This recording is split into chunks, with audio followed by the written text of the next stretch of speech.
السلام علیکم ورحمۃ اللہ وبرکاتہ۔ میں حافظ طارق اور آپ دیکھ رہے ہیں میرا یوٹیوب چینل حافظ طارق 786 وفاق المدارس انفو۔ امید کرتا ہوں سب خیریت سے ہوں گے۔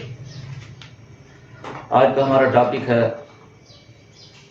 وفاق المدارس سے اسناد کی تصدیق کروانے کے بعد اگلا جو ہمارا پروسیس ہے وہ کیا ہے، وہ IBCC کا مرحلہ ہے، inter board committee of chairman, ٹھیک ہے نا۔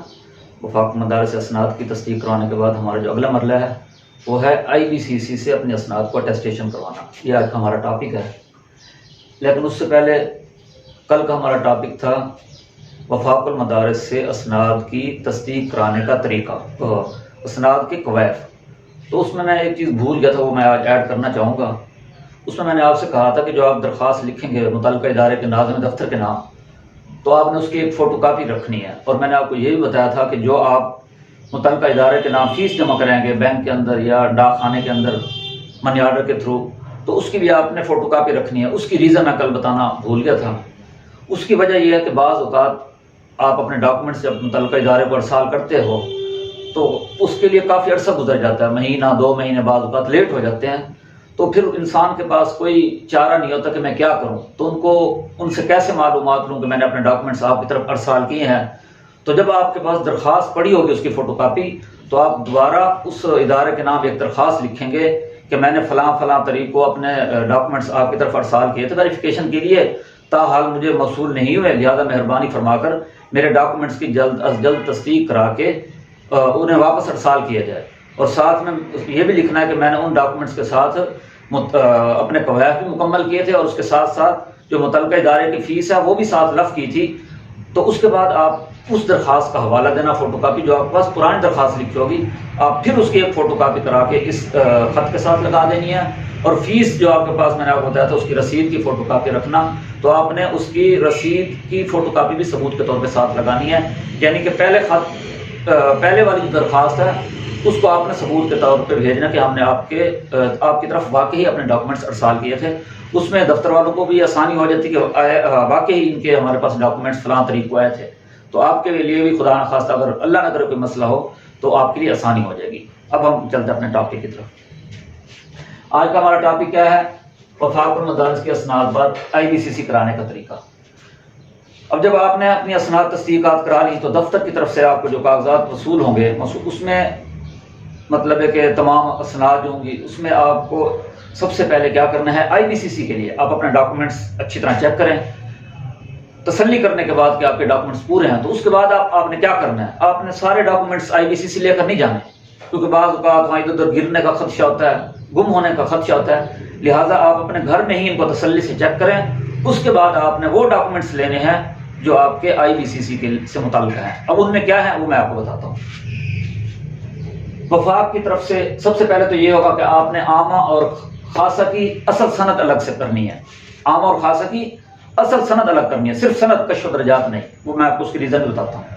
اس کے بعد آپ وفاق المدارس کی طرف سے ایک IBCC کا نام سیل بند لفافہ ہوگا، آپ نے اس لفافے کو لینا ہے۔ یہ 2 چیزیں ہو گئی، ٹھیک ہے نا۔ تیسرے نمبر پہ آپ نے اپنے ID کارڈ کی کاپی لینی ہے، تیسرے نمبر پہ آپ نے اپنے ID کارڈ کی کاپی لینی ہے۔ یہ 3 چیزیں آپ لے کر آفس چلے جائیں گے، یہ 3 چیزیں آپ گھر سے لے جائیں گے، پھر آپ متعلقہ آفس جائیں گے، یا یہ IBCC کا فارم آپ ڈاؤن لوڈ بھی کر سکتے ہیں، IBCC کی ویب سائٹ سے نا آپ اس فارم کو ڈاؤن لوڈ بھی کر سکتے ہیں۔ تو کوشش یہی کریں کہ یہ فارم جو ہے گھر بیٹھے وہیں ڈاؤن لوڈ کروا کے اس کو یہیں سے فل کر کے جائیں، وہ بھی آپ میں دکھاتا ہوں کس طرح فل کرنا ہے۔ اس کے بعد جب یہ آپ IBCC کا فارم بھی نکال لیں گے، یہ اب آپ کی 4 چیزیں پوری ہو گئی۔ اب آخری مرحلہ ہے فیس جمع کرانے کا۔ آخری مرحلہ کیا ہے؟ فیس جمع کرانے کا۔ اب اس فیس جمع کرانے کے بھی مطلب ہے کہ 2 طریقے ہیں، یا تو بینکس کے اندر جمع کرانا، یا IBCC والوں نے TCS کو اپنی اسیس دی ہوئی ہے، ان کا آفس کے اندر ہی ایک TCS کا کاؤنٹر ہے، وہ بھی وہیں فیس جمع کرتے ہیں IBCC کے لیے انہی ڈاکومنٹس کی۔ تو سب سے بہتر یہی ہے کہ آپ وہیں متعلقہ جو کاؤنٹر ہے IBCC کے آفس کے اندر وہیں فیس جمع کرا دیں TCS کے آفس میں۔ اس سے آپ کو بینیفٹ کیا ہوگا، وہاں یہ ہے کہ ان کے چارجز ہیں 50 روپے ایکسٹرا چارجز ہیں فیس کے علاوہ، لیکن یہاں بہت زیادہ رش نہیں ہوتا، لائن نہیں لگنا پڑے گی۔ جبکہ آپ بینکوں میں جاتے ہیں تو وہاں آپ کا ٹائم بھی ضائع ہوتا ہے، لمبی لائنیں ہوتی ہیں، تو مسائل درپیش آ سکتے ہیں، ٹھیک ہے نا۔ اب آپ نے یہ 5 کام کرنے ہیں، ٹھیک ہے نا۔ اب اس کے بعد یہ ہے کہ یہ فارم جو ہے اس کا بھی میں آپ کو پر کرنے کا طریقہ بتاتا ہوں، IBCC کا جو فارم ہے، اور پھر میں آپ کو آگے بتاتا ہوں پھر آپ نے آگے یہ پروسیس مکمل کرنے کے بعد کیا کرنا ہے، ٹھیک ہے نا۔ یہ شاید آپ کو اس پہ نظر آ رہا ہوں میرا کیمرہ، یہ چونکہ میں نے پرنٹ نکالا ہے تو یہ بہت ہی مطلب ہے کہ تھوڑا سا ڈم سا ہے، لیکن انشاءاللہ امید کرتا ہوں آپ کو نظر آئے گا۔ یہ سب سے اوپر جو ہے یہاں لکھا ہوا ہے نیم، آپ نے اپنا نیم لکھنا ہے، یہ IBCC کا فارم ہے، یہاں ولدیت لکھنی ہے یا ڈاٹر آف بھی لکھ سکتے ہیں اگر کوئی بچی ہے تو۔ اس کے بعد آپ نے اپنا یہ ID کارڈ، ٹھیک ہے نا، ID کارڈ نمبر لکھنا ہے۔ اچھا یہ ID کارڈ نمبر لکھا ہوا ہے فارم کے اوپر۔ اب یہاں چوتھے نمبر پہ جب آئے تو یہ اس میں انہوں نے مختلف ادارے کا وہ دیا ہوا ہے IBCC والوں نے، تو آپ کا متعلقہ ادارہ کیا ہے، یہ آپ نے SSC لکھا ہوا ہے، HSSC بھی لکھا ہوا ہے، ڈپلوما لکھا ہوا ہے، ان سب کو آپ نے کراس کر دینا کیونکہ یہ آپ سے متعلقہ نہیں ہے۔ آپ کے متعلقہ کیا ہے، سند عامہ اور سند خاصہ یہ لکھا ہوا ہے، ٹھیک ہے نا۔ تو اس پہ آپ نے فل کرنا ہے سند عامہ اور سند خاصہ اوریجنل، اور اس کے ساتھ ساتھ یہ فوٹو کاپیز کا آپشن ہے تو آپ نے یہاں لکھنا ہے ایک فوٹو کاپی بھی ہے، ٹھیک ہے نا۔ باقی کو آپ نے کراس کر دینا ہے۔ اس کے بعد وہ پوچھیں جی فیس کتنی جمع کرائی ہے، تو یہ جو آپ فیس جمع کرائیں گے بینک کے اندر یا TCS کے کاؤنٹر کے اوپر، تو یہ 2400 آپ نے فیس لکھنی ہے۔ اس کے بعد آپ نے حوالہ دینا ہے کہ میں نے اپنی جو فیس ہے وہ میں نے نیشنل بینک میں جمع کرائی ہے یا TCS آفس میں جمع کرائی ہے، تو آپ نے اس کا حوالہ دینا ہے۔ میں نے تو دونوں اس لیے لکھے تاکہ آپ کو سمجھا سکوں۔ اس کے بعد آپ نے وہ مینشن کرنا ہے کہ کون سا اسٹیشن ہے، اسلام آباد اسٹیشن میں نے لکھ دیا، ٹھیک ہے نا۔ باقی کو آپ نے پھر اس کے بعد آ جاتا ہے ایڈریس، آپ کا جو ایڈریس یہ میں نے لکھا نیئر الفلاح مسجد، تو آپ کا جو بھی متعلقہ ایڈریس ہو آپ نے وہ لکھنا ہے۔ اس کے بعد آپ نے اپنا یہاں اگر PTCL نمبر ہے تو وہ بھی لکھ سکتے ہیں، نہیں تو آپ اپنا یہاں موبائل نمبر لکھیں گے، ٹھیک ہے نا۔ اس کے بعد جو نیچے ہے آپ ڈیٹ لکھیں گے، فلاں ڈیٹ ہے، اور یہاں جو اپلیکینٹ اس کے سگنیچر ہیں تو آپ نے اپنے سائن کر لینے ہیں، تو ہمارا فارم یہ کیا ہوگا، کمپلیٹ ہو جائے گا۔ اس کے بعد جو نیچے کا وہ پڑتا ہے اس پہ لکھا ہوا ہے دفتری کارروائی، اس کو آپ نے نہیں چھیڑنا، یہ میں نے اس کو اردو میں مینشن کر دیا تاکہ آپ کو سمجھ آ جائے۔ یہاں لکھا ہوا صحیح ہے، لکھا ہوا ہے نا فار آفس یوز آنلی، تو آپ نے اس کو بالکل بھی نہیں چھیڑنا، یہ کیا ہے، یہ دفتری کارروائی ہے، ٹھیک ہے نا۔ اس کے بعد آپ نے یہ فارم فل کر لیا۔ اب ہم آتے ہیں فیس کی طرف۔ اب یہ آپ کو کیمرے میں نظر آ رہا ہوگا، یہ جو ہے یہ فیس کا وہ ہے، ٹھیک ہے نا۔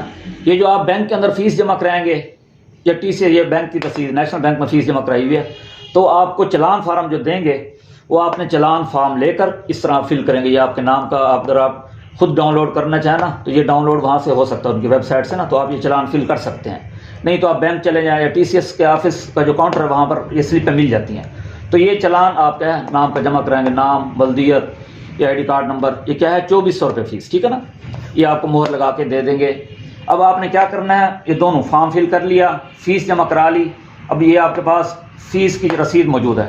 اب آپ نے کیا کرنا ہے، اب آپ نے یہ ساری یہاں تک ہم نے اپنے ڈاکومنٹس کمپلیٹ کر لیے، مطلب ہم نے فارم بھی فل کر لیا، ہم نے متعلقہ اس میں بینک یا TCS کے اکاؤنٹ پہ ہم نے فیس بھی جمع کرا دی۔ اب ہم اپنے سارے ڈاکومنٹس کو ترتیب لگائیں گے، اور جو IBCC کا جو کاؤنٹر ہوگا ہمارے سے متعلقہ، ہم نے وہاں اپنے یہ سارے ڈاکومنٹس جمع کرا دینے ہیں۔ یہ ڈاکومنٹس وہ دیکھیں گے، سارے چیک کریں گے، اس کے بعد وہ آپ کو ایک رسید دیں گے اور آپ کو ٹائم دے دیں گے کہ آج شام 3 بجے لے جانا، یا آپ نیکسٹ ڈے کا وہ آپ کو بتائیں گے اور آپ جا کر اپنے ڈاکومنٹس لے سکتے ہیں۔ اب ڈاکومنٹس کی آپ نے وہیں تسلی کرنی ہے، وہیں وصول کرنے کے بعد وہیں ساتھ ہی کھڑے ہو جائیں کاؤنٹر کے، ان کو اچھی طرح چیک کریں کہ آپ کی اسناد جو ٹیسٹ ہوئی ہیں عام اور خاصہ کے بیک پر، اس پہ مہریں وغیرہ مکمل ہیں، اس پہ دستخط وغیرہ ہر چیز مکمل ہے، تسلی کریں، اس کے بعد وہاں سے اپنا مطلب کاؤنٹر چھوڑیں۔ اب ایک ضروری بات یہ ہے کہ بہت سے طلباء و طالبات ان اسناد کے ساتھ ساتھ اپنے جو کشف و درجات ہوتے ہیں ان کو بھی اٹیسٹ کرواتے ہیں، اس کی وہ الگ سے 2400 فیس پے کرتے ہیں۔ تو HEC کی یہ شرط نہیں ہے کہ عامہ اور خاصہ کے کشف و درجات بھی IBCC سے اٹیسٹ شدہ ہوں، ان کی یہ شرط نہیں ہے۔